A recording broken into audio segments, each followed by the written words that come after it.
Lawmakers in Congress are now considering a new bill.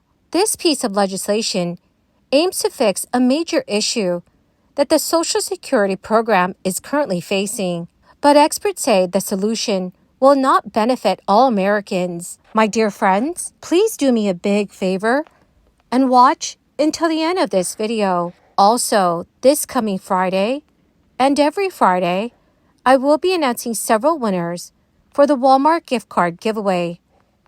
If you would like to enter the weekly giveaway, friends, do make sure that you click and like several of my videos and then comment below the keyword of each video that you watch.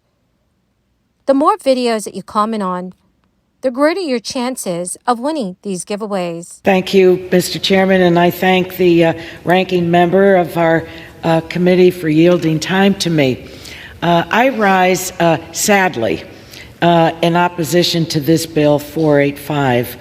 I support, and everyone here supports banning quality-adjusted life years, also known as QALYs. It's a discriminatory metric that should not be used. And Democrats are the ones that recognized this in 2010 when we banned Medicare's use of QALYs in the Affordable Care Act. If this bill simply banned QALYs, it would pass the House, the Senate, and become law. It would become law quickly. But the problem is that the legislation bans QALYs and, quote, similar measures. I have repeatedly said that this vague similar measures phrase is a problem, including during the hearing and the markup of the bill. This overly broad similar measures phrase weakens the federal government's ability to negotiate drug prices by ruling out any type of comparative effectiveness.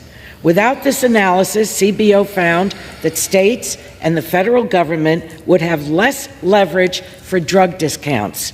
The CBO estimates that this similar measures phrase will raise federal costs in Medicaid by nearly $500 million, that's with a B, and by nearly $250 million in TRICARE and the VA. It also means out-of-pocket costs will rise for veterans and federal workers, and state budgets will be hit by higher Medicaid spending.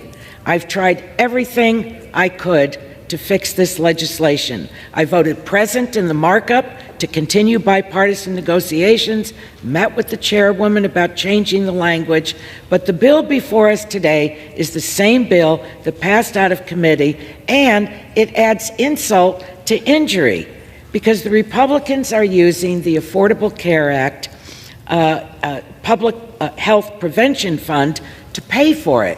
Over 170 patient and public health groups oppose using this fund as an offset.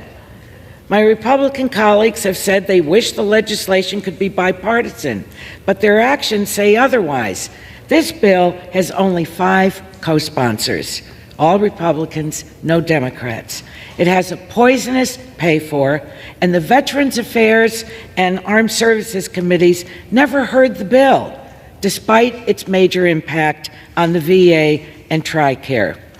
This is, in my view, a needlessly partisan bill that needlessly cuts public health to increase drug spending, and that's why I urge my colleagues to vote against it, and I yield back. According to experts, a group of lawmakers want to eliminate taxes on Social Security benefits as part of a proposal they say would help fund the flagging program.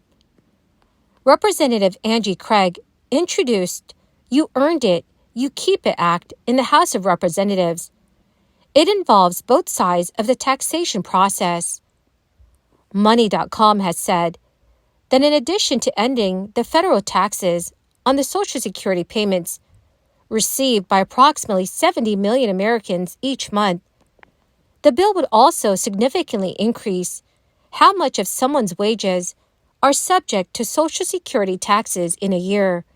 Currently, about 40% of beneficiaries pay taxes on their Social Security benefits. Critics of this taxation which applies when an individual has $25,000 or more of income, argue that it unnecessarily chips away from Americans' retirement funds. According to Angie Craig, the bill amounts to a tax cut for seniors and a way to ensure more Americans can depend on the Social Security benefits they have earned.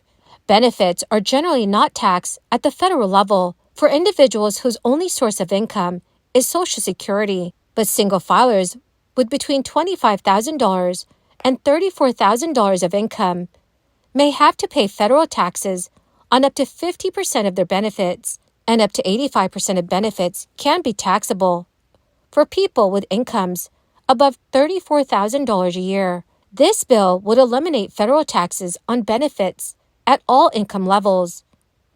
State Social Security taxes, which is paid by some beneficiaries in nearly a dozen states, including Montana, Utah, and Vermont, would be unaffected. The You Earned It, You Keep It Act would also bring in more tax revenue by raising the cutoff point when Americans are no longer subject to payroll taxes that go towards Social Security.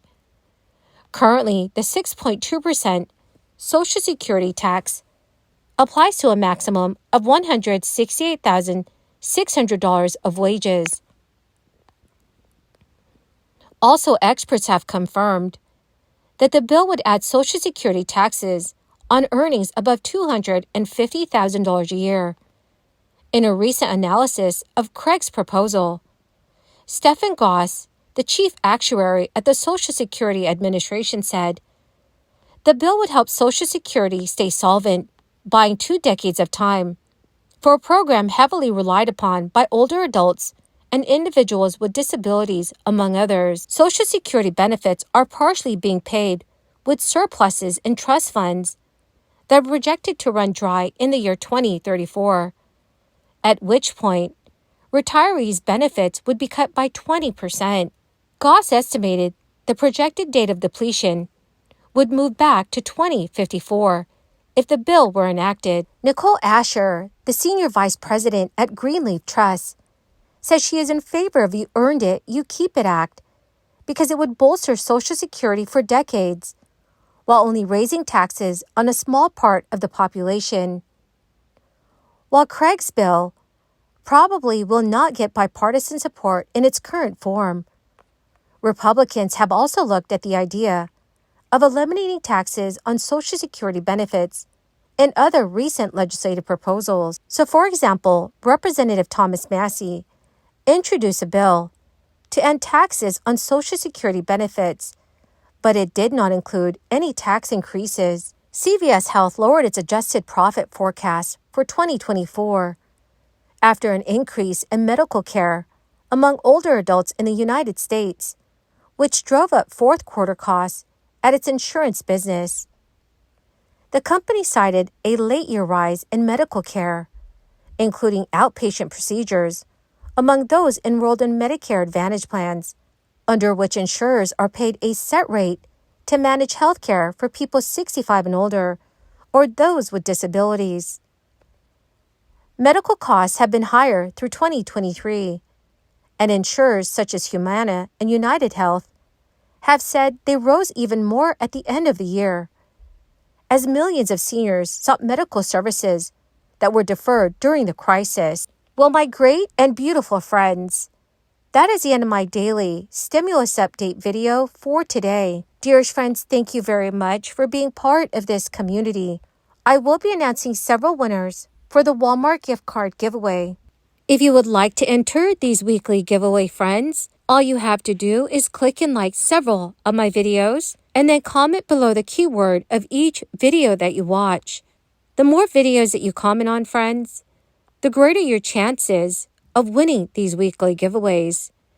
Thank you, and have a wonderful and very blessed week.